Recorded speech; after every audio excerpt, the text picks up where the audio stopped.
amazingness. I like to share a story first. My love language is stories. I hate small talk. Can anyone relate? I don't have the ability to stay shallow for very long. In fact, that 15 seconds was about as far as I can go. So I always want to start with a story and let you into my heart a little bit because connection is where it is at with this event and all events, especially when we're talking about our LGBTQ plus community. So let's see if I can get into here. Excellent. Story time. And then I'm going to ask a favor at the end of the story. So my sexuality smacked me upside the head. I was a Mormon stay-at-home mom of 4 kids when I finally realized at age 37, I am not attracted to men. It was a surprise. I didn't know, but it became undeniable. However, my faith had taught me that being a lesbian meant that I would lose my children, both in this life and in heaven. So I decided to enroll myself in conversion therapy. 57% of participants end up suicidal. I fit that 57%. After 6 months of therapy, I woke up in emergency services with real doctors treating my anxiety and depression that had long been dismissed by my community as a lack of faith. There, in emergency services, I realized it was still within my power to prevent my children from having the memory of attending their mother's funeral for the rest of their lives. I decided I had no other goal than to stay. Just stay. Staying meant healing, and healing meant dealing with my internalized homophobia. How do you deconstruct bigotry you don't know is there? How do you know what you don't know? All I knew was I was the lesbian that blew up the perfect family. And that began my journey of figuring out how to stop excusing my behavior through positive intent, hiding behind it, and instead pursue radical self-inclusion so that I could see the reality of the impact I was having, both on myself and those around me. Because once I was able to realize, okay, internalized homophobia is behind a lot of this, what else is there? What else am I not aware of? And that was right around the same time as the summer of 2020, when quite a few people who look like me were looking in the mirror and wondering the same thing. What am I not aware of about the impact that I'm having on those around me? Am I the ally I thought I was? Do I have the ability to speak up to bigotry, whether it's in my own head and directed at myself, or whether it's out in the world and directed at my community or the people that I care most about? That began the entire journey. From there, I created a framework that I used to heal and to stay. And I use the same framework to teach organizations inclusive leadership skills so that they can also figure out how to radically include every part of them in the most authentic way possible and start from the basis that we all have internalized bigotry. It's there. It's just a question of, do we have the self-awareness skills to be able to identify it, deconstruct it, and speak up to it? So that's what I do. However, what I am not is an anti-racism educator. Never claimed to be, never will, because I learned from anti-racism educators every single day. Now, I had to start with someone like Jasmine. She was from the same faith community that I was, so we kind of spoke the same language. And she was able to help me really identify where internalized racism was within my faith framework. Once I really understood that, also, she's really helpful in helping parents raise anti-racist kids. And so going in through that lens of a parent also helped make the information a lot more accessible for me. Ashani, she kicks my ass on a regular basis. she is an intense educator, and I have learned so much. Both of those have really incredible Juneteenth content, by the way. Highly suggest you get in there and check that out. And Lily Zhang, they are just the royalty of DEI in America. They have a book, they have a workbook. The way they explain things is so accessible, so understandable. I highly recommend it. So good. Now, what are we doing here today? Well, first, I would love, this is the favor I'm going to ask of you. Will you please fill out this quick 2-question survey We're going to have a little survey at the end as well. I need to be able to measure, did I give you some skills? Did I increase your confidence? Did I make an impact in this time that we have together? So filling that out, huge favor. Also, I want to let everyone know that we're going to go through this content in sections. I'm going to stop at the end of every section. I'm going to check in any questions, any comments. I really want to ensure that what I'm teaching is landing. And then I'm going to wait before I move on to the next section. I actually wait 7 seconds. I do this really intentionally. It can create kind of an awkward silence moment. And yet, for our internal processors in the audience, if they have a question, it can take an extra second for them to be able to find the right words. So I'd happily take an awkward silence to make sure anyone who showed up here to learn is able to learn what they want to. All right. My goal here today, the whole desired impact I'm driving towards, is that you walk away feeling more confident to speak up to the bigotry, both in your own head and out in the world, as well as helping you feel really excited to come to the next LGBTQIA plus hug event, because this is a pretty incredible group and tons of value is here. So let's get started right into it. We have to discuss some cultural norms and population and legal trends that are happening right now so that we can understand why this information is so relevant. Because despite the headlines on LinkedIn, DEI is actually not in its death throes. The experience I am having as a DEI consultant right now is that there is a massive hunger for education. There's a massive hunger for building skills just like this. And it's not in reaction or in response to this crackdown that's happening on DEI. It's in reaction and response to the fact that so many of us are realizing there are so many people in our lives that are being harmed in our society right now. And we want to learn how to change that. So that's the reality we're experiencing. A few trends that we need to be aware of. One, federal protections. If your HR department at your job doesn't know, sexual orientation, gender identity are now included in the 1964 Civil Rights Act because of a SCOTUS decision in June of 2020. Now, is this legislative law? No. Is this legal precedent set by the highest court in the land? It absolutely is. So my clients are seeing legal repercussions from this. Secondly, we've got a buying power from our marginalized community, the likes of which we've never seen before. And this number comes from 2019, which is significantly before our Gen Z generation really started to get into their buying power, which is just starting now. And why is that significant? Because what we're seeing in Gen Z, 1 in 3 are identifying as LGBTQ+. The most conservative survey you're going to find is going to say 1 in 4. But there's another survey that had a much higher response rate, and it's the rate that I'm seeing out in the real world.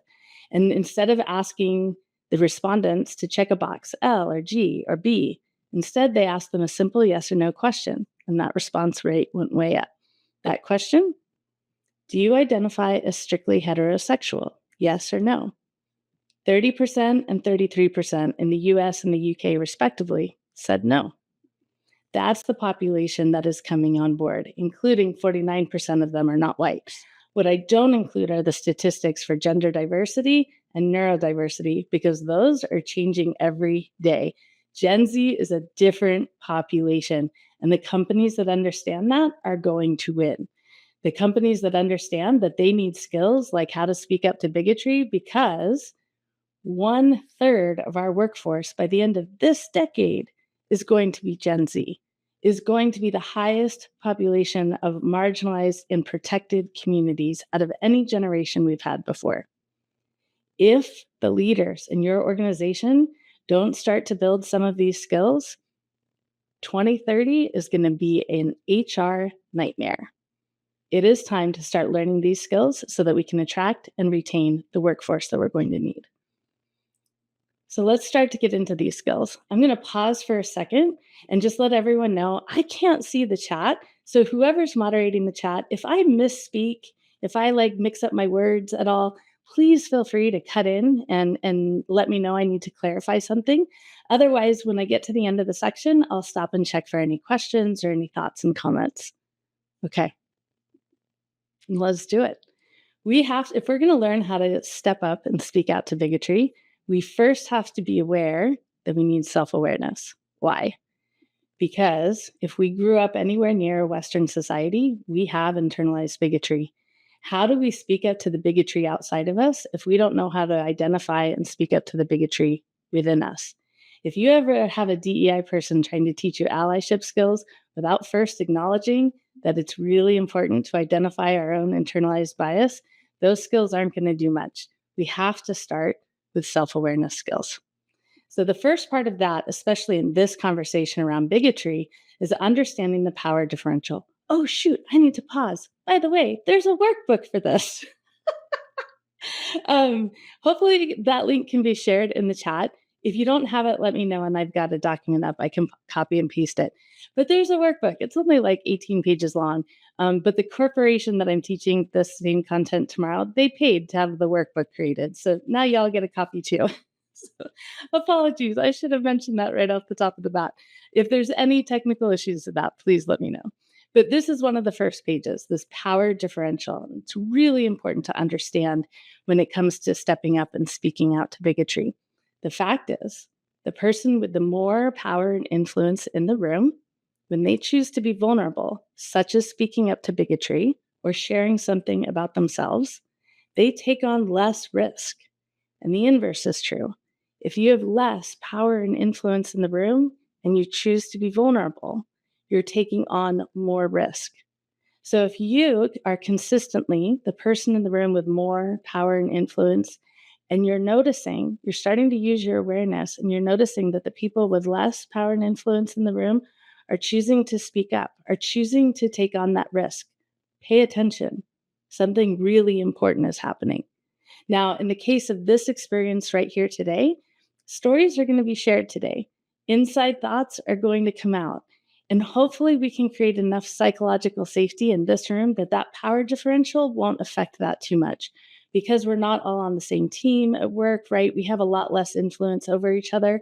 Hopefully that will help us in being able to feel confident when we have a moment that we need to be a little bit vulnerable to say what needs to be said, that we can do that in this group and in this room. So getting to self-awareness, it was the very first skill I started to work on as I began to heal, because I didn't know what I didn't know. I didn't know how to identify those internalized isms within me.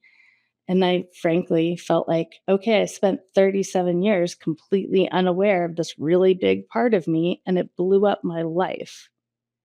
What else is there? How do I become self-aware so that never again this hidden part of me is going to smack me upside the head?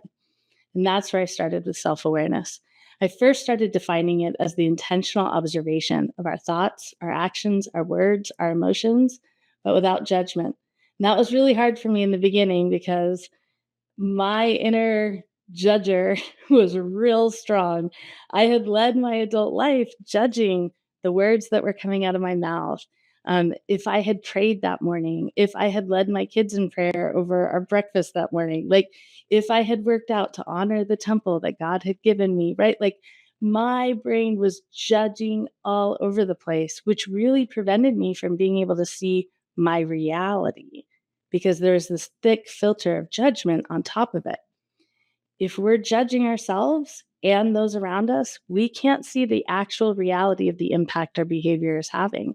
It's like there's a lens, and it's distorting our vision of the reality with this judgment.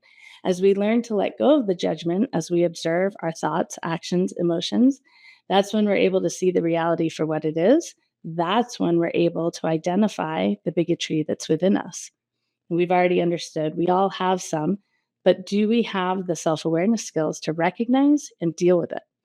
And it was from there that I created what I call the allyship spectrum. Because what was happening was I was having people in my life that I'd known my entire life, and they loved me. I knew that. I knew they loved me, but the words that were coming out of their mouths did not feel very loving. And I realized quickly that I had this very binary concept of, these are good people. They love me. They're good people. I know that. Good people must be allies. Allies wouldn't make me feel like that. So I kept going around and around trying to figure out the logic sequence. And finally, I started to realize this is a really binary thought. It's this or that. And the beauty of queer life is that we can look at things through a non-binary lens. What are the other options? And by doing that, I put it on a spectrum. I put allyship on a spectrum. Instead of just one or the other, it became a spectrum. And then when people would tell me, oh, Elena, you need to meet your dad where he is. You need to meet your mom where she is. What the hell did that mean? What does that mean? But once I was able to create the spectrum, then I was able to say, okay, that's where my dad is. Now I know. And now I know it's unreasonable to expect him to be all the way over at Ally. What is a reasonable expectation? How can I meet him where he is and help him move up that spectrum? So that's why I started it. Now, as we get into this, and today it's going to be completely focused on the LGBTQ plus community, but it can be applied to any marginalized community. You might feel some kind of ways. You might recognize a few things that family members or loved ones have said. You might recognize some things you've said yourself. This is a moment where we get to practice that self-awareness of observing how we're thinking and feeling without judging, simply noting and understanding that is the reality of right now, this moment. Okay, let's get into it. So we start over on the left side with enemy. Enemy, I define as someone who is taking intentional action to cause harm to the community or someone in the community. So intentional action to cause harm.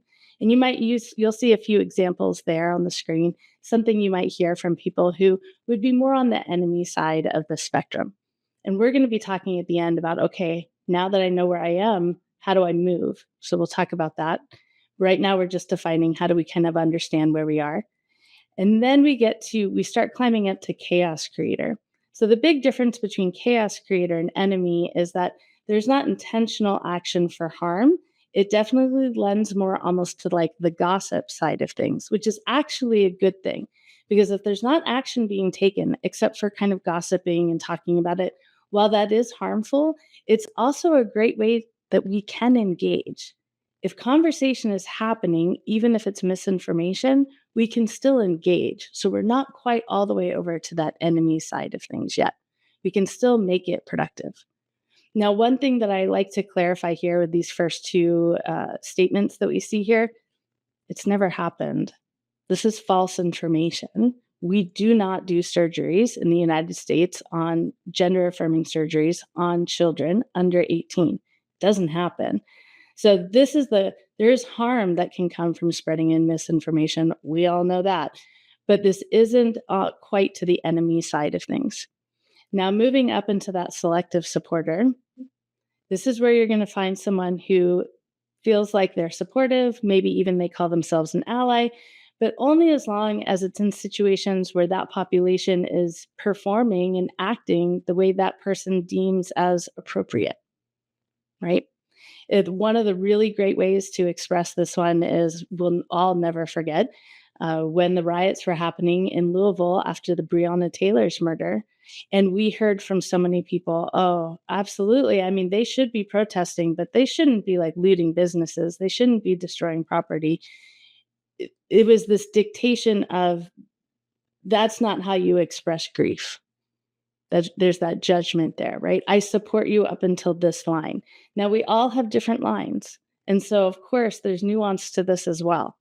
But it's understanding like, this is where I draw the line. And now I understand that I don't know that I'm necessarily an ally. I'm not supportive in some significant situations, but I do understand where my line is. And it's all part of that self-awareness. And then we're getting into that willfully neutral section, willfully neutral into ignorantly neutral.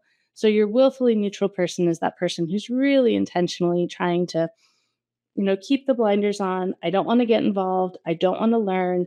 I don't want to engage. But I'm also, I'm not going to judge and I'm not going to take action to create harm and I'm not going to talk about it. So I'm not that selective supporter or chaos creator, but I just don't want to engage. And oftentimes that comes from a framing of that's not who I am. I don't do politics, right? So it's that we've got willfully neutral and then we slide into ignorantly neutral. So oftentimes that's someone who's going to say, it doesn't matter to me. You could be a pink unicorn for all I care. It doesn't matter to me. That's not an ally, because for an ally, it does matter, especially in 2024. Your identity that can be harmed, you can be harmed because of it, that needs to matter for an ally. So that person who's saying, I don't care, it doesn't matter to me. We all know the positive intent that's behind that. Awesome. But also, let's radically acknowledge the reality. That's not allyship. So then we get to move on into allyship, where we go from it doesn't matter to me, thinking that that's supportive, and moving into it does matter to me. And now I want to take action to protect this community because I can see the harm that's happening. So when we're getting into there, we're taking some risks. We're taking action that involves some risk. That's how we're moving up the spectrum. We're doing some work to inform the risk, and then we take some action. So it's risky when you correct a team member at work and they've misgendered someone. You're risking your reputation at work a little bit, right? You don't know what the outcome of saying that, of correcting someone is going to be, or speaking up to a sibling. You're risking that relationship. It might be a little, it might be a lot. But when we're taking those risks, that's when we know we're moving up into that allyship category and part of the spectrum.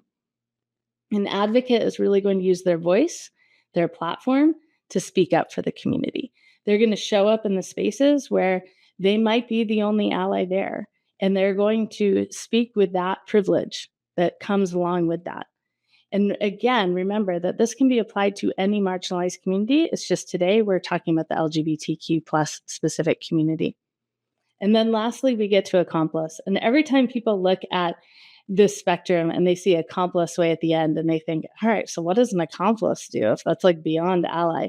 So you'll see on this right half of the spectrum, what we're moving towards is empowerment, empowering the community to be able to defend themselves, to be able to have the resources they need to be able to protect themselves and to become resilient when harm does occur.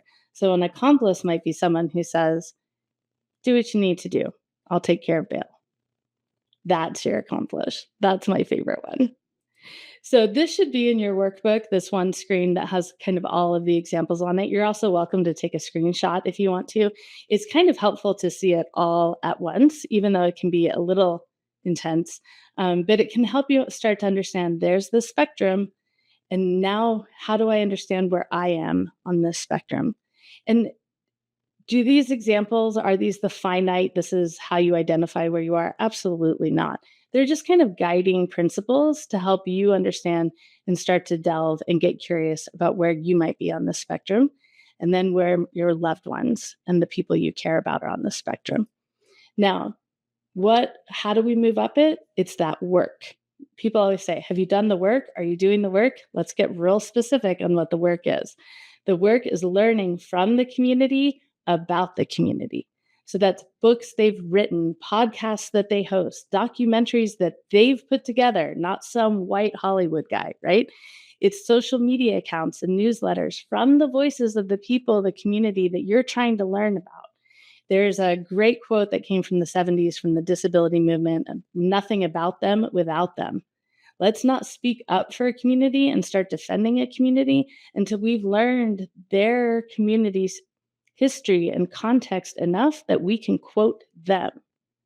We quote them when we are ready to speak up and defend a community and protect a community and ourselves. We find our voices. And that is what we use when we need to engage and take those risks. Now, we make sure that we don't ask our peers in that community to teach us, especially without compensation, but we can definitely ask our peers in that community if they have any suggestions for continued learning. And then it becomes the question of, okay, I'm doing the work, and that's going to inform the risk. What are the risks that I'm willing to take?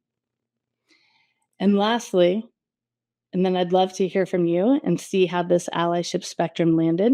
But it's important to discuss positionality, especially when we're talking about speaking up to bigotry. It's the question of, does this situation need our privilege and influence, or are we centering ourselves and causing harm? And again, we go right back to that self-awareness, because there is no one answer that will help you know every single situation that you get into. So practice that self-awareness so you can observe every situation with the most clarity. Practice radically acknowledging the reality without having that lens of judgment on you. And just remember, if you have the most influence, the most power in the room, you are taking on the least amount of risk when it comes to speaking up to bigotry. All right. I would love to hear from you all now. In fact, I'm going to stop the share for a second. I'd love to hear, how did the allyship spectrum land for you? And what has it brought up for you, and where you are in your allyship journey?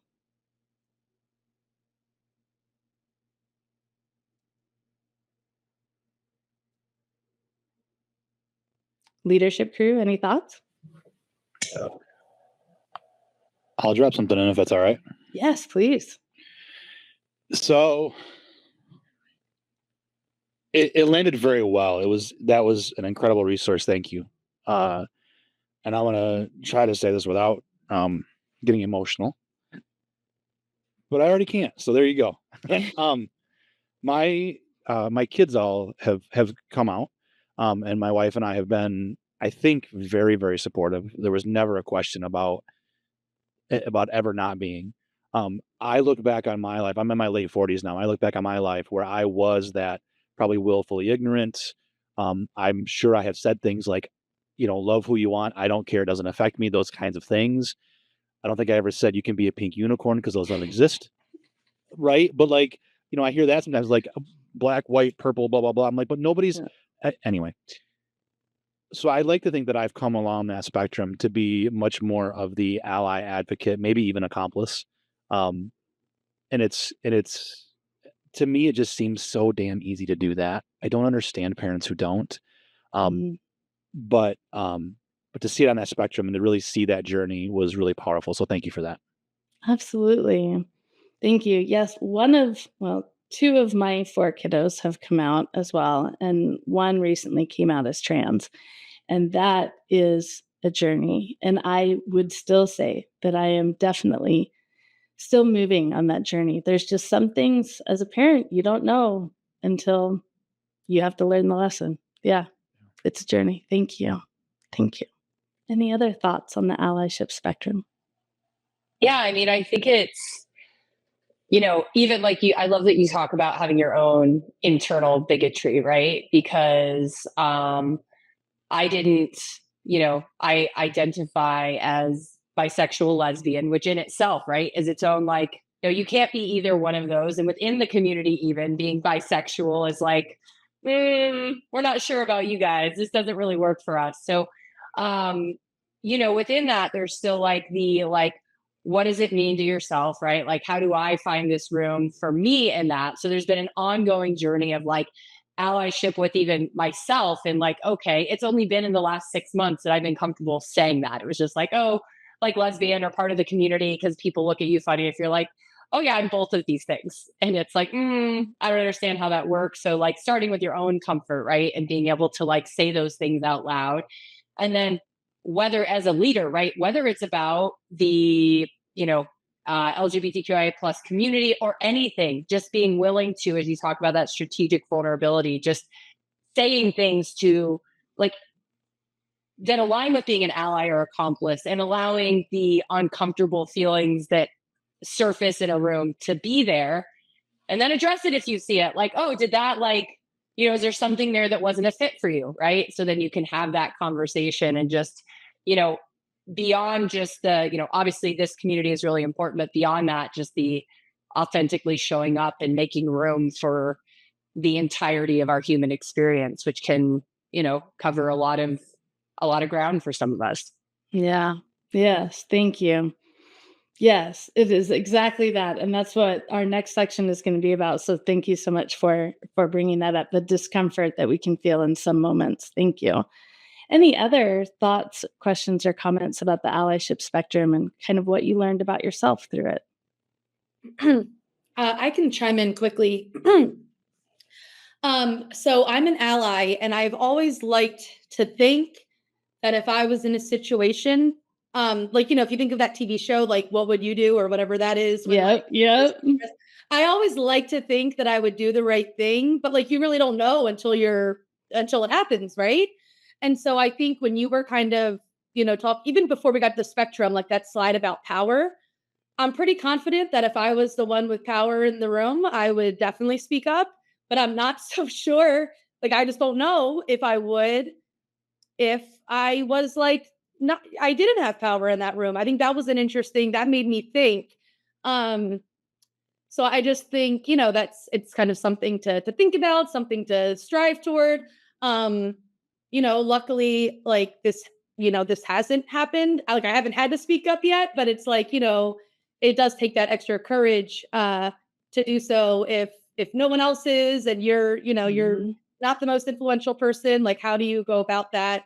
Could there be blowback? Could there be some sort of consequence? So I found that very interesting, and it kind of made me think a bit more like, well, what would I do? Or like, well, this is what I hoped I would do, but um, Mhm. so that was my thought process, and I thought it was interesting the way you kind of laid out the power dynamic because that does play, but Absolutely.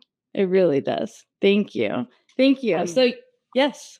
real, just real quick. Allie had a question in the chat. She asked, where does being LGBT come into play in the workplace? Is it about pronouns, making someone feel comfortable, putting up a flag? Some people have said you're free to be yourself, but why is it important that we do anything about it at work? And for her comment, like her company did a social media post about Pride, but that was it. So like, how does Mhm. all of that play into it, being an ally and how we show up? Mhm. The big conversation, that one. Absolutely.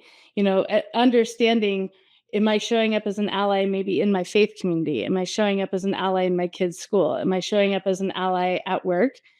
Is anyone else starting to feel exhausted and pressure filled just with those three lists, right? Like this is about finding what is accessible to you and then figuring out a way to sustain that. So if what's accessible to me is showing up at work and pushing the marketing department to do something a little more authentic than just one post, awesome. If that's accessible for you, that's where we lean into. And then we see where we can expand our comfort from there. For some people, it's not about work, but they can do it in their kids' school or they can do it in their faith community, right? So understanding what is accessible for you and understanding that that can change at any time. And then understanding what do I need to put in place to make sure that that is sustainable, that I can keep going on that journey. And so that's what we're going to get into with this next section. For time, I'm going to keep moving, but I'm hoping I'm keeping moving because I hope we have time at the end to really dive deep into more questions and thoughts. So I'm going to go back to sharing my screen. All right. So this next section is about understanding. Let's set it up this way. Can you think of a moment where you're at work, whether it's virtual or whether it's in person, someone says something, the energy in the room kind of shifts. Everyone's looking around and thinking, someone should say something. Like that wasn't good. Someone should say something. That moment right there, that's where I want us to stay for this next section. So if you can identify, maybe something happened recently, maybe it hasn't, you don't have anything specific in mind, but we know that feeling. We all know that feeling. And if we need to remember it, go back to 2020 and start thinking about that feeling of, damn, something was just said or done, and this could be really harmful. And I'm present. What am I going to do about it?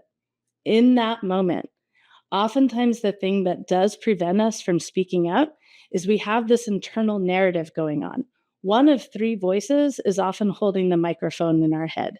It's causing us to swirl and it's preventing us from opening our mouth and moving forward in action. So, if we can identify what these voices are and how we can resolve them, that's going to eliminate that barrier. And then our last section today is the actual words that we're going to use. Once we've stepped up, we've opened our mouth, what's coming out of our mouth, that's our last section. But right now, we're going to focus on what is that internal narrative that's preventing us from speaking up. So I'm going to go through these three voices, and then I'm going to ask you which one in that moment that we just identified, which one is likely holding the microphone for you. So our first one is called our inner critic.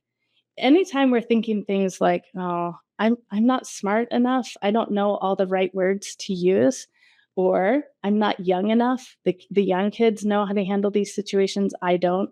I'm not old enough, I don't have enough wisdom and experience in the office to be able to understand how to handle this complicated situation. Smart enough, young enough, old enough, fat enough, skinny enough, pretty enough, privileged enough, whatever it might be. If it's around not enoughness, it's probably your inner critic. That second voice is our inner cop. Our cop is this or that. And in this situation, speaking up to bigotry, our cop is often, if I don't know the exact words to use and how they're going to land and that it will have positive impact, that's success. And if I don't have that, it's failure. It's failure. I will not know that if I don't know that I've done a good job, then that means I have failed. And why am I going to take the risk if the chance for failure is so great? That's our cop. And then lastly, we have our inner cheerleader. Now, to be fair, we need our inner cheerleader sometimes. We need to be able, when we're going through a project at work with a sick kid at home and a dog that just ate a pound of chocolate, like we need to be able to tell ourselves, like, okay, we got this. We can get through this. We can do this. I got this, right? That's our inner cheerleader. And sometimes we really need that. Where it gets toxic is one, if it lasts a really long time and we're just kind of putting a blanket over everything that's hard, that's toxic. Or two, if that cheerleader tells us in that moment when we need to speak up to bigotry, and that cheerleader says, it's fine. It's fine. It's probably just me. I'm looking around and no one else seems to be really upset by this. So it's probably just me. It's not that big a deal. It's fine. It's fine. That's my cheerleader. That's often the voice for me that is holding the microphone in those moments when I know someone needs to speak up and say something, but it's my inner cheerleader saying, it's fine. It's just you. You're being sensitive. It's fine. So now my question for you is, before we learn how to resolve these and get them out of the way so we can step up and speak out, did you identify a voice that resonates with you as far as the one that kind of prevents you from being able to do it in that moment?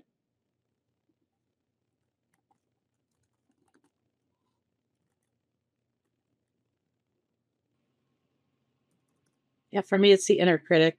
I think it's easy to say, like, I'm not the right person to be saying this message, or there's something about me that isn't going to speak clearly, or I might fumble it or something like that. So yeah, that really resonated.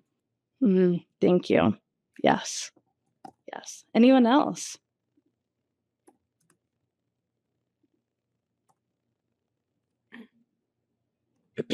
In the chat, we're getting many more critics, Elena, and then we also have an inner cheerleader.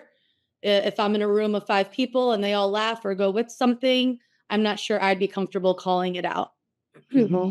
Absolutely. Thank you so much for sharing and for calling out the chat. I really appreciate that. Yes, I'm glad some of these are resonating with you. And is it going to be the same voice every single time? No, we're evolving human beings. But it is easy to see how it's often the same voice. Now, I know from personal experience that when there's a voice running the show in my head, I can't ignore it. No matter how strong or willful or intentional or self-aware I am, I can't ignore what's me. I've kind of lost that ability. So how can I break through to be able to take that action? I have learned that for me, what's really helpful is bringing in a fourth voice, the voice of the coach. So this is a huge part of the leadership techniques that I teach culturally competent leaders, which is to lead with coaching curiosity. So when we're bringing the coach into this conversation, our coach is curious, our coach is at neutral, our coach is not emotionally invested in any of it.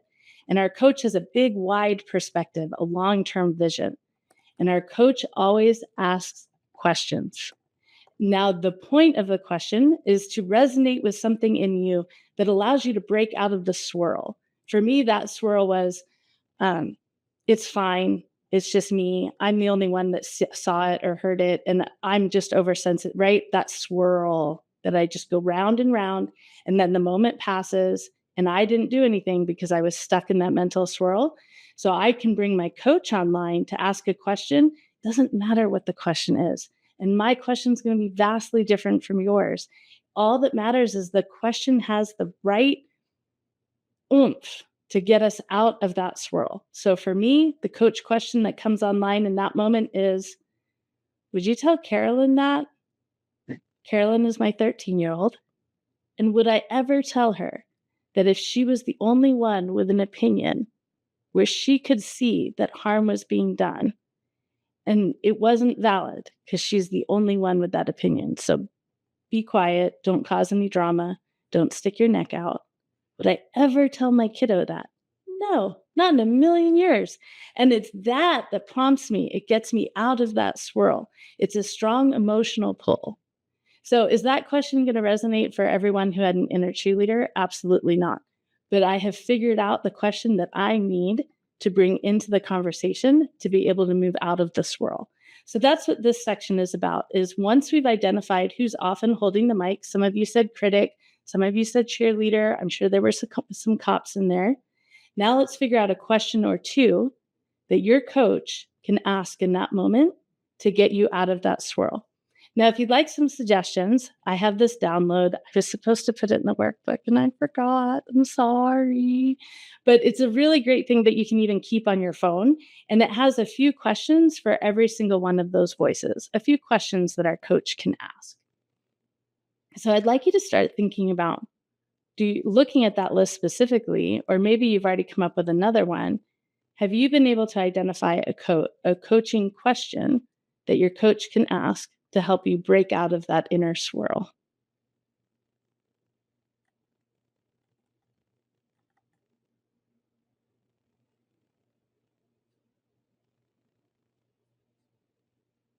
Oftentimes, questions can start with something like, would you say that to so-and-so, like mine?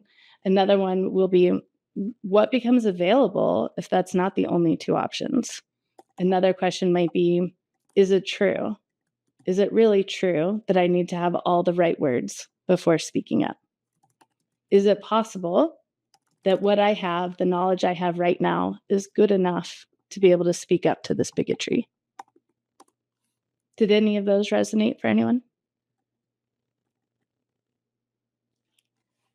I was just looking at the questions for the coach, and because I think I'm more like had the cop. The thing for me is like, what is the non-binary perspective here? So I think that one would be helpful for me. Thank you. I love that. Yes. Anytime I start to feel my cop on board, which actually often happens when I've got a big work project, where it feels like, okay, the success of my future career is dependent on this one thing, right? And I start to get really swirly around that. I'm sure a lot of you have either experienced that or you've witnessed your team members experiencing that. And that's when I start to realize, oh, I'm thinking about this in a very binary way. It's either success or failure. And so once I'm able to recognize that, then those coaching questions come pretty easily. What becomes available if there's not just two options? Wouldn't that be great in November? Any other thoughts on questions to use? I really like the one I've been right. resilient in the past. Like, where have I had success? Where have I been resilient? I can do this again. Yeah. If that question resonates for you, keeping a little like note on your phone or something where you can keep record of, wow, Bob said this at work and I was able to respond with this, or I overheard this out in public and I responded this way and that felt really good. I might not have made a difference, but it felt dang good, right? Those keeping evidence for you might be really, really helpful if that question resonated for you. Awesome. The beauty of this, of being able to kick on our self-awareness, is that not only as we develop our coaching voice for ourselves, we're able to recognize that swirl, that mental swirl in our team members. So as leaders, we become more effective leaders because we start to be able to develop coaching questions for our people as well. When they are saying, instead of I'm feeling angry, it is I am angry. Instead of I'm feeling frustrated, it's I'm so frustrated. When we start to see those clues of whether it's ourselves or our team members swirling in that mental struggle, that is where self-sabotage happens. Our inability to use our self-awareness skills to identify when we are swirling, that is self-sabotage. And queer people, we do it so well, whether it's the neurodivergence in us, whatever it might be. But we have a really incredible ability to get ourselves into a swirl and not have the self-awareness to know, how do I get out of this role? And it almost always needs to have a coaching question. Whatever it is, something with enough emotional resonance that it can pull you out of it and into action. So when you can start to identify self-sabotage in your team members when they are swirling, that's when you get to take your team to a whole new level. That's a good time right there. That's one of my favorite parts of teaching the executives that I get to work with. So oftentimes people have asked me, can you restate self-awareness now that you've gone through this section and I kind of understand why I need to develop it? How do I make it really accessible? And for some, this is the definition that feels really accessible. It's just noticing the way you think, you feel, you believe, and staying curious as to why. That's all it is. But it is a muscle, and it does need to be built. It's a skill that needs to be practiced. And I can teach all day about different hacks that we can do to build that skill. But for today, I'm just going to check in. Do we have any comments or questions about the 4 C's: the critic, the cop, the cheerleader, and the coach?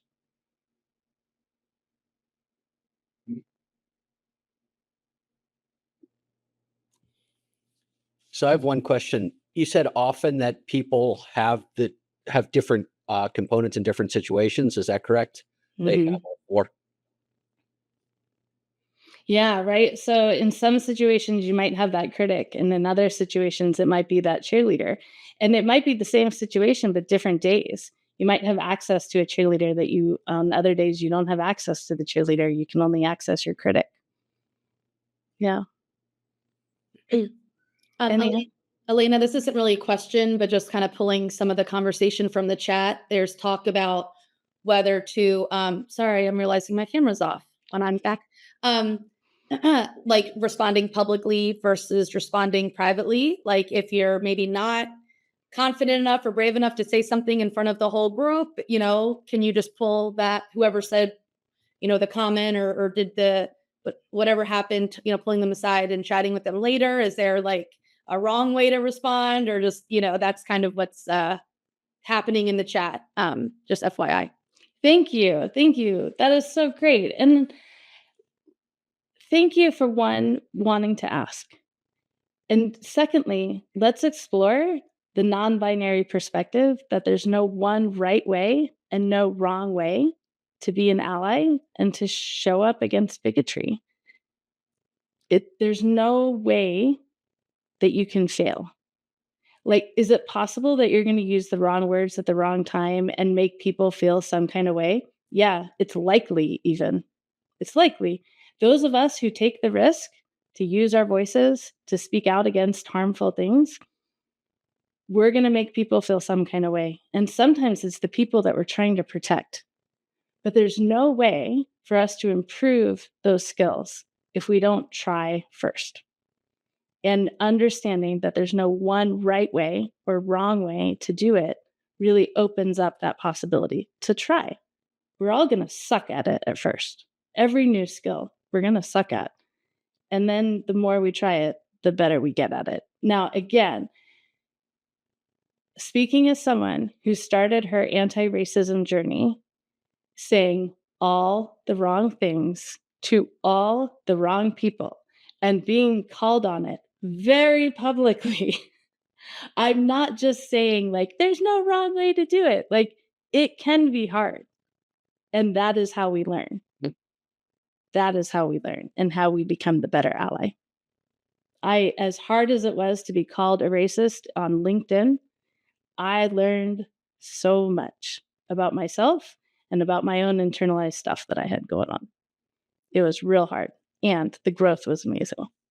So please don't feel like I'm like bypassing that in any way, shape, or form. But that is the reality. We have to try, and there's no one wrong or one right way to do it.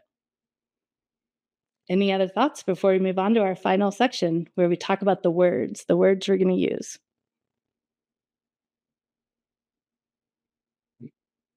Let's do it.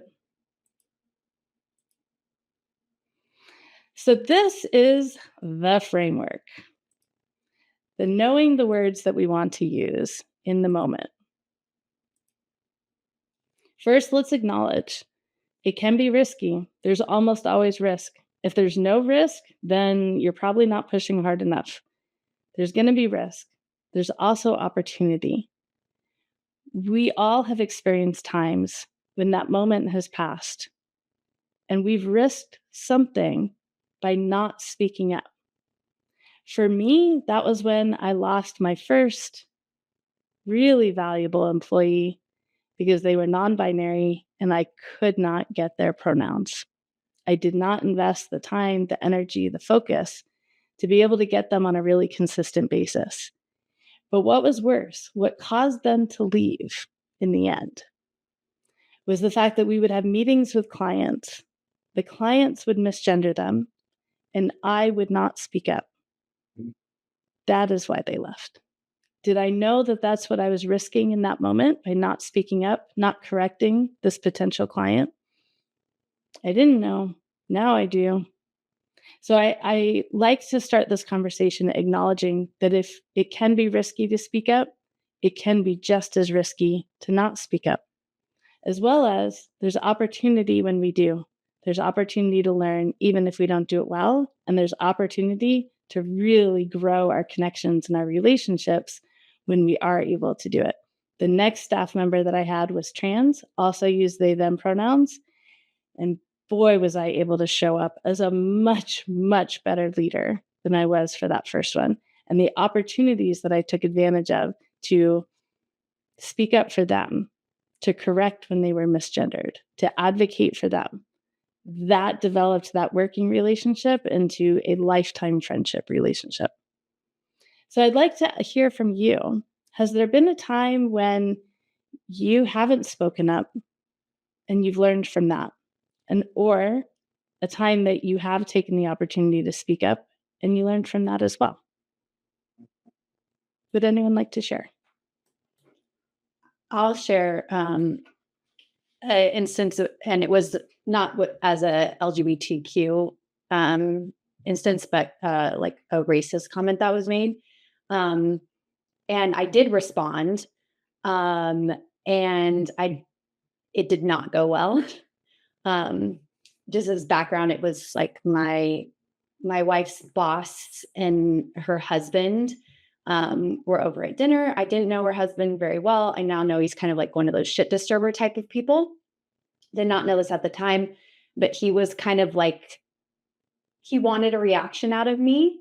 And so he kept diving deeper. And I started by asking him, like, do you really mean that? Is what you're saying, do you really mean that? And he kept just like going. And finally, like, I just lost my shit. And I realized that was like, and I just said, you're being racist. And so like just calling out that person, like it did not go well. And my wife is very upset because this is her boss. And so it's like, this is in one of those like situations where the power dynamic is awkward because they essentially are her boss. And so it all went very sour. But I think a lot of, and this is where that part of like, one is like not what I learned. It's like, if you just call someone out or like label them as like a racist or something like that, that's like that stops the conversation. So I definitely learned from that. And kind of like blowing up about it probably also didn't help, but I struggled with this one, and it's kind of given me like anxiety about speaking up in other situations. That's made me more quiet, especially when it's around people that my wife works with, which I don't love. Yeah. I mean, that has to be one of the worst case scenarios, right? Like that was a no-win situation because if you hadn't spoken up, like, could you have slept that night, right? I mean, you might not have slept that night anyway, but yes, that feels like one of those scenarios that there's just no winning here. And yet you absolutely survived. And now, like there probably will be another situation coming in the future that it's going to be a no-win situation, but it's going to feel more in alignment for who you are to still be able to open your mouth. Thank you for sharing that. I appreciate it. I will say over time, and this has now been like probably 2 years ago now, that I think now that people know me more, I understand him more. I think people are more upset about his behavior than my behavior. But at the time, not knowing people as well, was like new to the job. It felt very much like scary that like, oh, my wife's going to lose her job. And I think she felt the same way too. But in the long run, I think it was all,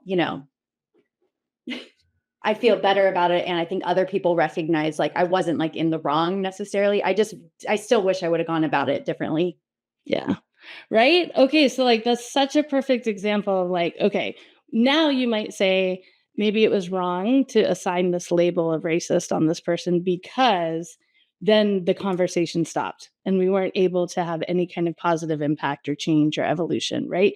So like that was a situation where you were able to take now going into the next opportunity. All right, I'm not going to assign you a label, at least out loud, because I know how that turns out. Right. So that is like the perfect example of there's no one right or wrong way. There's just do, learn, and change it for next time. Perfect. Anyone else?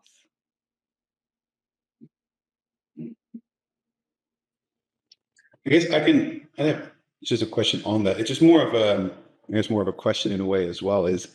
I guess I find it easier at times, well, always, to speak out if it's very blatant in a way, right? So, and there's been conversations like that, and then you can just call someone out on it, and it's usually quite clear from both parties.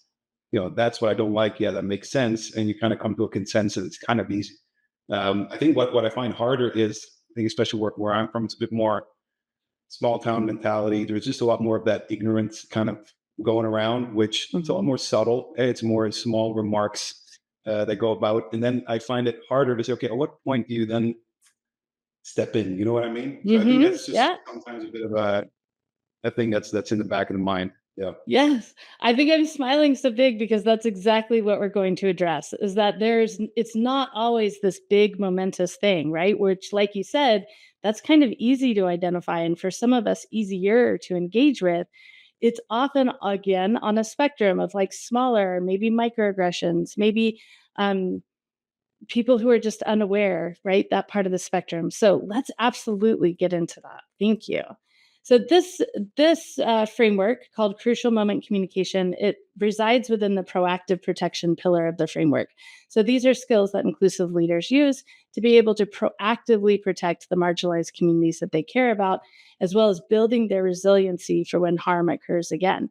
And part of that is having the skills to be able to speak up in the moment when it's needed. So what do we say? We start with the I statements. And again, for the workbook, if you've downloaded it, all of these are in the workbook. So please don't feel like you have to write anything down. It's all there. So with the I statements, these are those situations where the person who maybe said something, they had no idea how it really sounded. They would never want to have negative impact on anyone. You know that this is a teaching moment. You know that if you can call them in without making them feel defensive or attacked, they really will want to learn and do something differently in the future. So when it's really established, this is a learning moment, I think that improvement can be made here. We're going to start that statement with an I. We're going to put the focus on ourselves, hopefully to deflect and not encourage someone to feel defensive or attacked again. So we're going to start with that I.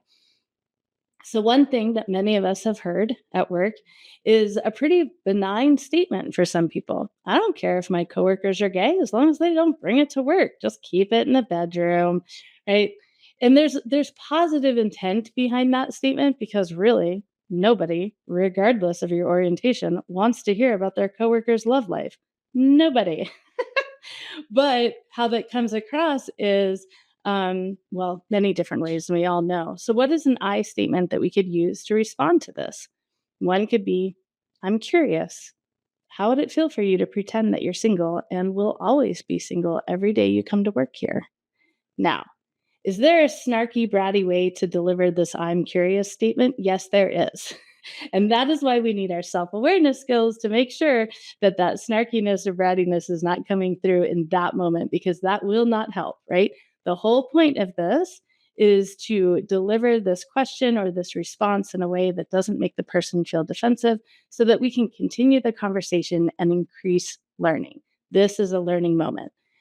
Now, let's practice this. This is where we get to the really fun, oops, we just skipped, I apologize. Here we are, the I statements. This is where it gets really fun because we've spent some time together, y'all. Hopefully we're feeling pretty safe to be able to share, to be able to practice, maybe in front of each other. So we're going to be practicing a few of these statements after every section. We're going to start off as inclusive leaders do. We start off with very low vulnerability things. And in fact, we're even going to make it really silly and fun so that we can ease into this idea of, okay, I'm going to practice this skill of using an I statement. So I would like someone to volunteer for our first little role play, practicing this skill. And again, this is going to be a silly one, a fun one. There's no right or wrong way to do this. Who would like to play with me?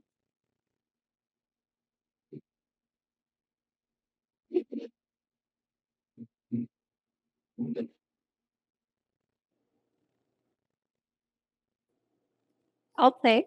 Awesome. Excellent. Can I get your name, please? I'm Carla. Carla, very nice to meet you. Okay, Carla, again, like I said, this one's going to be really silly and fun. This is not really about speaking up to bigotry, but it is still definitely one of those crucial moments that something needs to be said, and you hope that it doesn't offend the person. So in this role play, we are on an event planning committee at work, and you're in charge of planning this event for a client. It's a beautiful reception, and I am the summer intern. I'm all of 20 years old.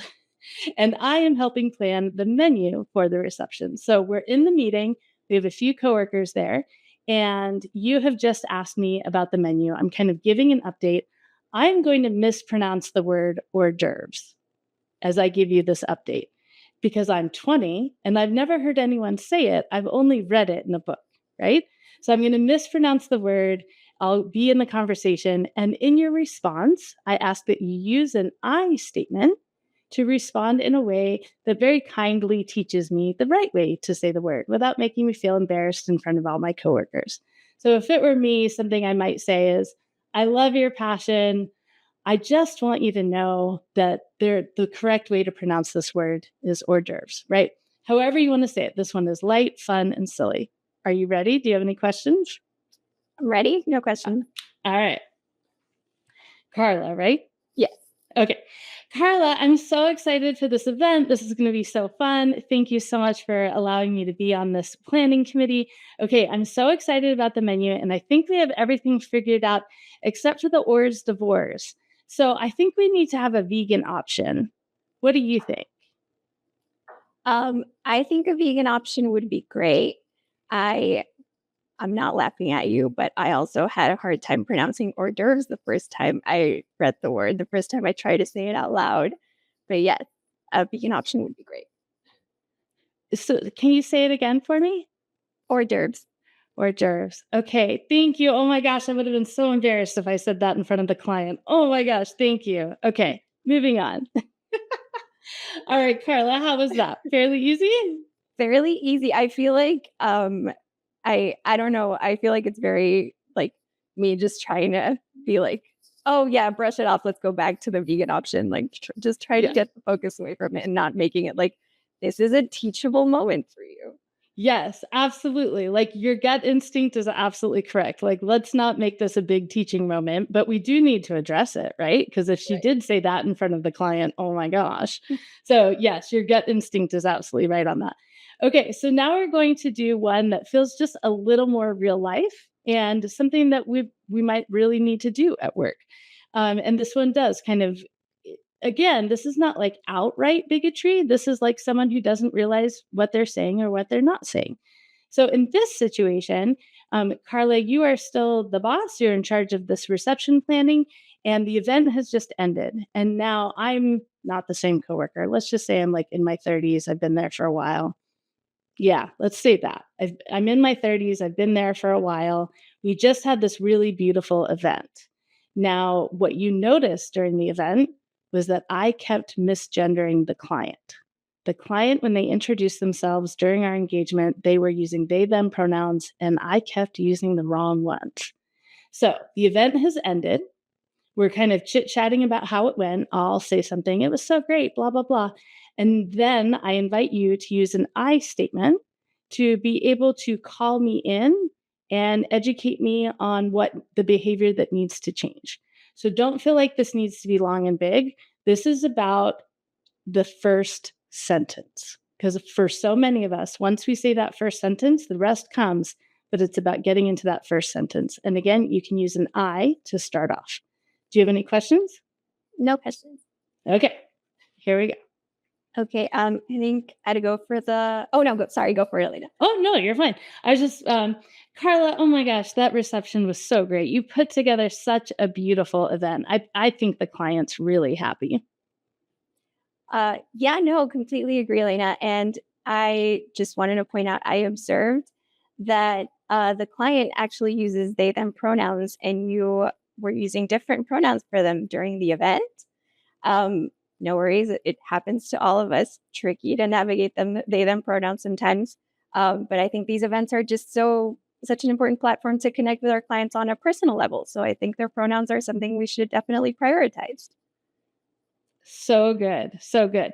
Now, of course, if we were continuing this and not needing to get to the other sections, then we could go into, okay, how do we educate an older person at work that isn't comfortable with pronouns but wants to be, right? How can we support them? What are some hacks that we can give them, et cetera? And we can absolutely talk about that during the Q&A today if you want to. But you did an absolutely great job in both scenarios, just opening your mouth, getting right in there with that I statement, calling the person in while calling out their behavior so that it can be corrected. So good. Thank you, Carla. Thank you. That was great. All right, let's move into our next one. So these are the it statements. So this is when we're encountering, okay, we've got some prejudice or discrimination happening here, but I still think this could be a teaching moment.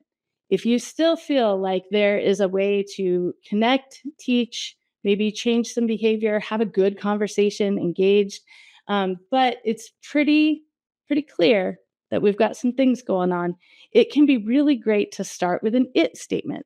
Because again, we want to make sure that the person's not feeling defensive or attacked. No learning happens when that's the case.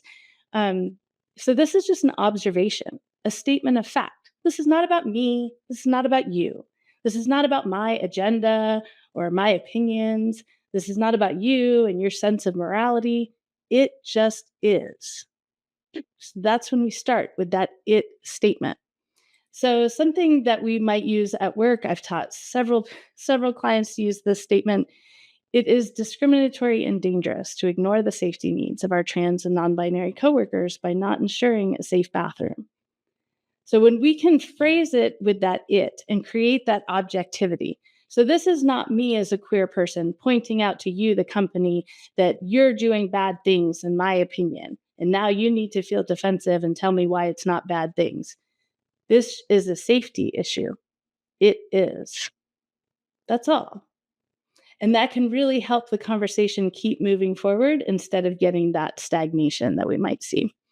So here we're going to practice using our it statements.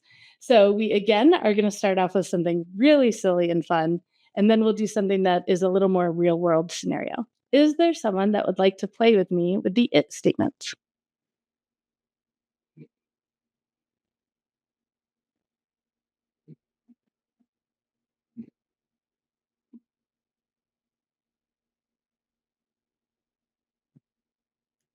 Leaders, would anyone like to volunteer?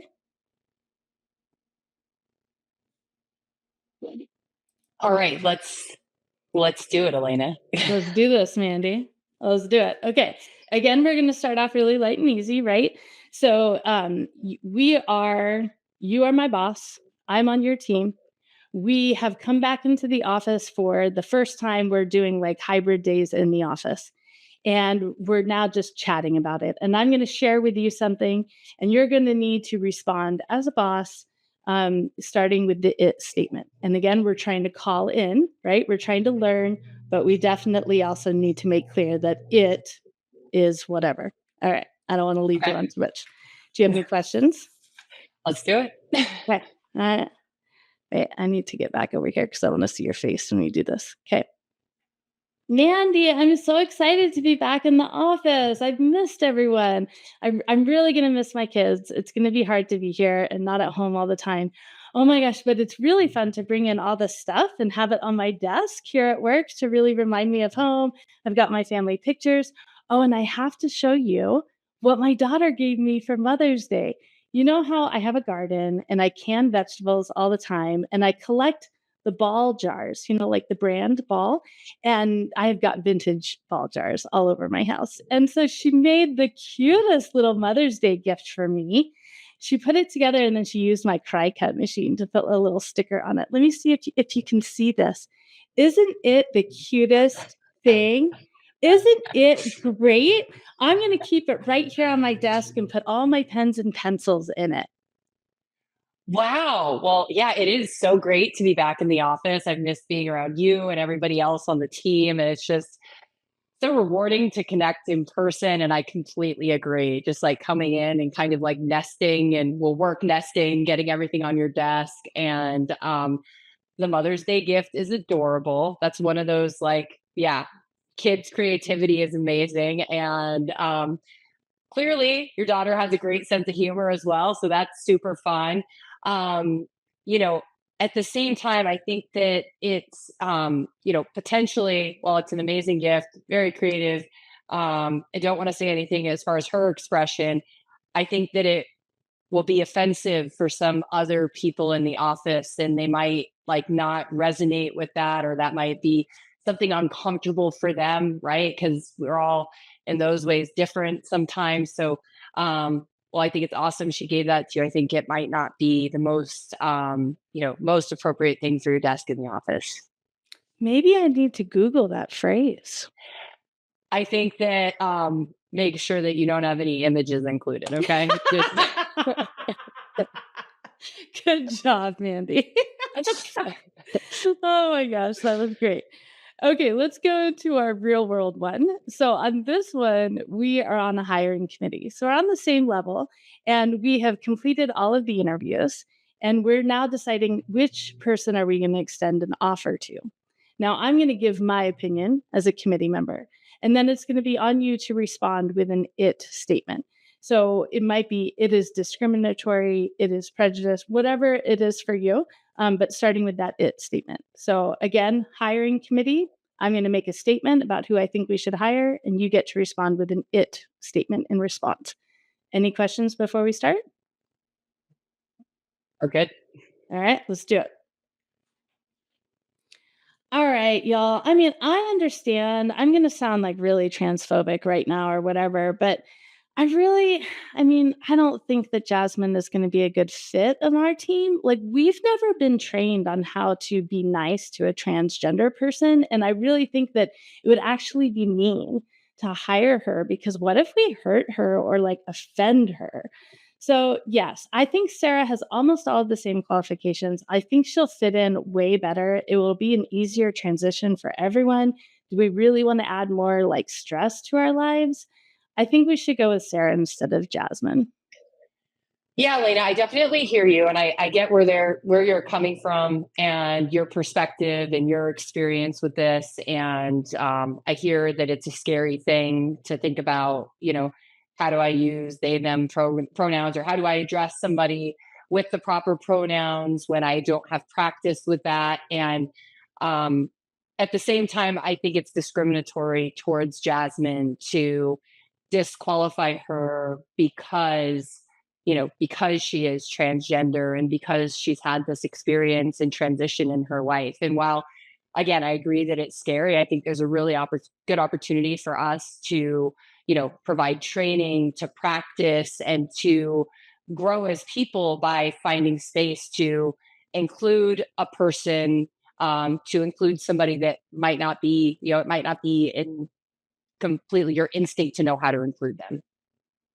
Good job. Excellent. Thanks. Yes. And for anyone who might be in that situation now or in the future, it is okay to respond with the it statement and leave it there because it gives them the opportunity with like, okay, so I can't go down that path. So they have to figure out a different path that they can try to get their point across with.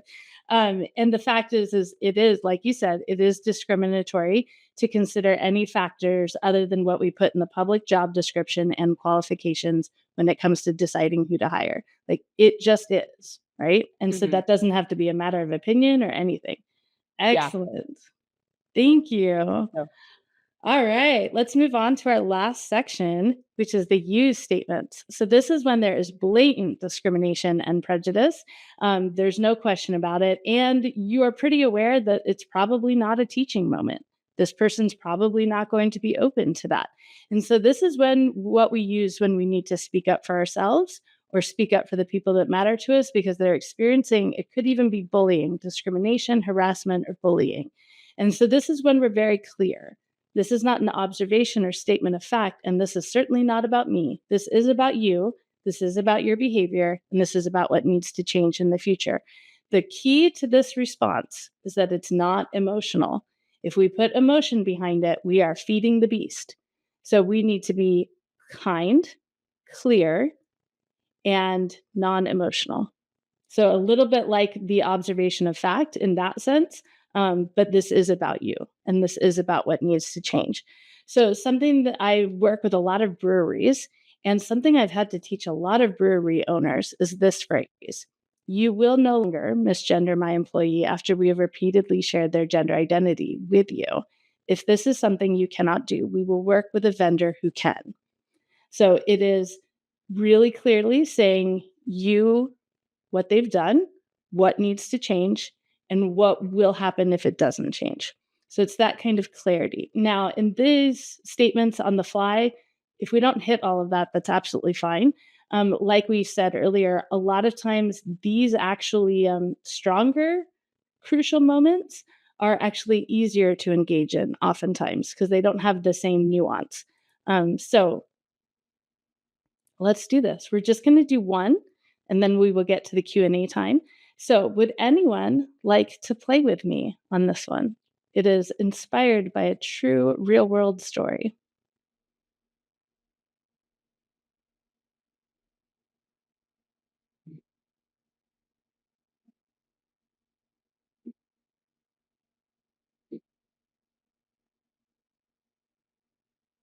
Okay, I'll do it. Okay, awesome. Can I get your name? Tammy. Tammy, excellent. Thank you so much, Tammy, for being so brave. I appreciate you.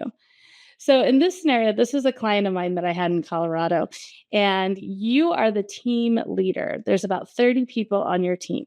Now, one of them is a lesbian who she and her wife are having their first baby, and they have shared with the team a baby shower invitation and invited the entire team. It's very casual. Whoever comes, comes. If you don't come, that's absolutely fine, right? Very, that kind of a vibe. Now you have another person on your team that tolerated the homosexuality on the team. But once she realized that this couple was bringing a baby into their home, well, that's where she had to put her foot down. And she started reaching out to other members of the team one-on-one, saying, as true Christians, we cannot condone this, the harm that they will bring to this baby. We should not be going to this baby shower, and we should not be celebrating that they're going to be harming a child. So these are the conversations that are having. Obviously, it's making the coworkers on the team feel some kind of way. And they've been coming to you saying, this is what's going on, and I don't know how to respond. And now you've called this coworker in. That's me. So I will start off the conversation with saying, I feel like I know why I'm here, and this is why I feel like I'm okay with what I'm doing. And it will be on you to respond with a you statement. Now, you could start off with, you've caused harm doing what you're doing. You could say, you don't have the right to, etc. Any of those is a great response. Again, we're not looking for perfection. We are practicing the muscle of opening our mouth and starting the sentence. Do you have any questions before we get started? No. Okay. All right. All right. I know why you called me in here, and I don't care. I'm not changing a thing. it is one thing to be okay with homosexuality. It is another thing for them to be bringing a baby into it. And I'm not the only one that feels this way. There's other people on our team that feel this way too. And I think you need to get on board. Well, Elena, thank you for coming to me, and I'm glad that you are able to express what's going on with you. But what I need to let you know is that you really don't have the right to put your beliefs, especially your religious beliefs or your political beliefs, onto the rest of the team, and to tell people whether they can have children or not have children. It's causing people harm on the team. They feel unsafe, unwelcome, because you are directly speaking about something that is very important to them and that impacts their life. Good job. How did that feel? It's a little nerve-wracking, but yeah. Yeah. Thank And you you. have to question yourself, like, am I saying this in the right way? Or like, yeah. Yeah. Right. And oftentimes, I'm sure a lot of us can relate to this, that after we've gone through a moment of speaking up in that crucial moment, one of those voices comes back, or it's there in the moment, right? Am I saying the right words? Am I delivering it in the right way? Like, what if I'm screwing this up? And then afterwards, like, oh, you probably didn't pick the right words then, right? So oftentimes we need to bring that coach back in, especially afterwards, if we're really beating ourselves up, because otherwise we're not going to be able to sustain that allyship. We're going to get burnt out of doing the wrong thing too often. Thank you. Thank you very much. All right, y'all. I'm going to skip ahead. It would be awesome if you could fill out this 5-question survey. It's going to measure the growth and the impact that we've just had. We are going to do some Q&A. But lastly, I just want to be able to share with you all that this kind of doing these exercises, as uncomfortable as they are, I want you to imagine that your team at work was able to hear the leaders that they have be able to practice these skills, to be able to say, that's not okay, and this is why. So not only, yes, are we developing those skills, but to be able to practice them in front of each other, especially when it's leaders in one organization, and for people on those teams, maybe 5 or 6 levels below those leaders, to be able to hear their leaders speak up, maybe screw up, maybe have questions that they don't know the answers to. Those are all things that lend towards that psychological safety and lend towards that ability to really innovate, because you have authentic connection on the team. And again, we cannot build these allyship skills until we've started with our own self-awareness. It can be so, so powerful, as my life is a testament to. So thank you. I'm going to stop the share because I want to see all of your beautiful faces and answer any questions that you might have. Or thoughts, comments, any light bulb moments from today. I would love to hear them. I have a question. If that scenario were the opposite, that last scenario. So if you said, I'm so excited about our colleague's baby shower, I'm going to go over, and you got called in and they said, you have no right to like promote this or do this. Like, I mean, how would you react to that? Of course you could hit the eject button, but how would you react to that if it went the other way? Mm-hmm. So the basis of it is the same. When I'm a large part of my business is consulting HR teams, because it's HR that has to deal with a lot of these issues. And in these scenarios, what I teach is there's beliefs and then there's behavior. No one can dictate your beliefs at work, ever, ever. We do not dictate each other's beliefs at work. We don't talk badly about them. We don't talk great about them. Beliefs are your beliefs. Behavior. The behavior at work can be dictated and can be expected to be free of harm for your coworkers. So if the behavior that you're engaging in, regardless of if it's because of belief or not, if the behavior is harmful, that is what needs to stop. And yes, I've absolutely seen it go the other way. I work with a company that's headquartered in South Dakota right now. One of their leaders is highly religious, and his wife keeps popping out babies, and they are always having baby showers. And there are queer people on the team saying, you are forcing this agenda of heteronormativity on us. No, because if the behavior is not causing harm, then that's not happening. So sometimes that distinction can be really helpful. Does that answer your question? Yeah, it definitely helps me think about it. I mean, obviously there could be a lot of different scenarios, but Yes. I appreciate that answer. Thank you. Absolutely. Elena, I'm going to read a question from the chat. Yes. In my first week in a new in-office job, I had to speak up regarding inclusive language and trans rights. Someone from the LGBTQ community said that she did not agree with inclusive language because it was confusing and not needed to understand someone's identity. I was sad that someone from the community thought like that, but it happens a lot. I just said that she was free to speak how she wanted, but that inclusive language is a big deal for many people and their identity. And for her to feel it was not needed, just spoke about her experience, not other people's experiences. I was happy I voiced my thoughts, but everything was weird afterwards. They thought that I got mad just for letting them know I was not in agreement with what she had said, and no one spoke of the topic again. And so so that's kind of the experience that was shared. And then the question is, what can an employee do if they don't find support in peers or HR? Well, that is the big $1 million question. And I have so many resources on my website around that. Because yes, there is homophobia within the community. There is homophobia and transphobia within the community, within HR departments. And it can be so hard when the people that you thought would have your back are critical of what you've said instead of appreciative of what you've said. That can be such a challenge.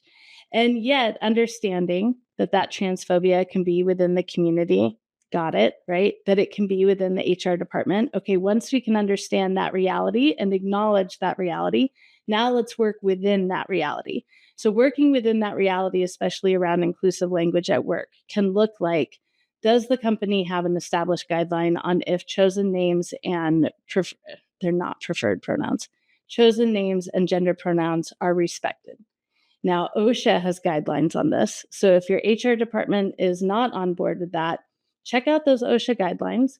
Check out the different settlements that have been done, because we can prove toxic workplace, we can prove discrimination if the misgendering happens over and over and over and over again.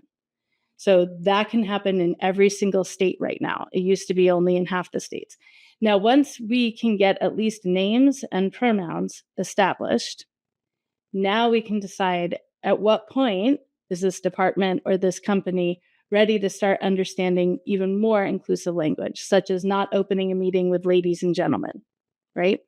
Now, I will say, when you're a new person in that company and you're coming in educating, that often does not go over well. It is most helpful to be able to identify, okay, where are these people and where is this department or company on the allyship spectrum? And if they're over here at selective supporter, which oftentimes organizations are, if they're over here, is it reasonable for me to expect them to be at ally? Probably not. So now where can I help them get to the next step? And so oftentimes that first step is making sure that we can use our names and our pronouns. And from there, figuring out what is going to be the most direct path to the positive impact of having more inclusive, non-gendered language. I hope that's helpful. Let me know if you have any other thoughts or questions on that. All right, y'all, I know we're at time. I have a few minutes to hang out in case anyone does have any more questions or thoughts, but let me turn the time back over to Mandy. No, this has been absolutely incredible. And I'm glad that so many people could stay. I see that, some folks had to drop off, but this is amazing. Yeah, Ali, I agree. A great way to spend, a great way to engage in Pride Month, right? And carry this over throughout the year with real skills and conversations that we can have. So I'm super happy that you're here, Elena, and that we'll have this up on the LGBTQIA plus hub page. And so this is something people will be able to find and reference, like even if they weren't able to make it today. We'll also get this sent out to all the folks who registered who weren't able to show up. So I'm just excited to hear what more people have to say, but this was awesome.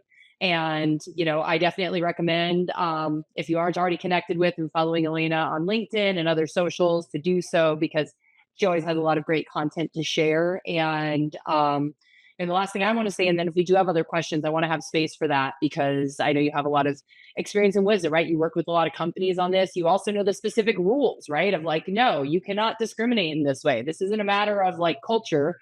This is a matter of legal, illegal. So like, this is, this isn't a choice, right? People need to respect these things. So I think even knowing that is really important for folks. But we'll go ahead and send emails out to everyone about what's coming up next. But next month, we'll be doing a workshop on the Content Hub. You'll get to hear from Angela, who's here. You'll get to hear from Martin. So you'll have some new faces and voices who will be sharing content with you. Stefan on our team as well. Some of you might know him from the Super Admin Boot Camp that HubSpot puts on with the live cohorts. So that's going to be really awesome. And then the following month, we are going to have a panel of folks who have had some pretty great career success that are a part of the community, for you to be able to ask them questions about, roadblocks that they have, run into, how they've been able to make progress, what they've had to overcome, how to navigate some of these things. And so that'll be awesome. And then, of course, we will have the inbound meetups. We hope to see lots of y'all there. Like I said, that'll be on Wednesday. We'll be sending out an email about that. And then we'll be hosting a happy hour as well, so we can all hang out and get to chat. So yeah, we just thank everyone for being here. And Elena, I'll just, anyone else who has questions, please, while we're all here, please ask them. And yeah, I'll hand it back over to you, Elena, for anything else that people might have. All right. Thank you all. So glad you were here. This was good. This was very good. Thanks so much. So good to see you, Elena. Good luck with your presentation tomorrow. And yeah, thanks everybody. Take care. Happy Pride. Happy Thanks. Pride, everyone.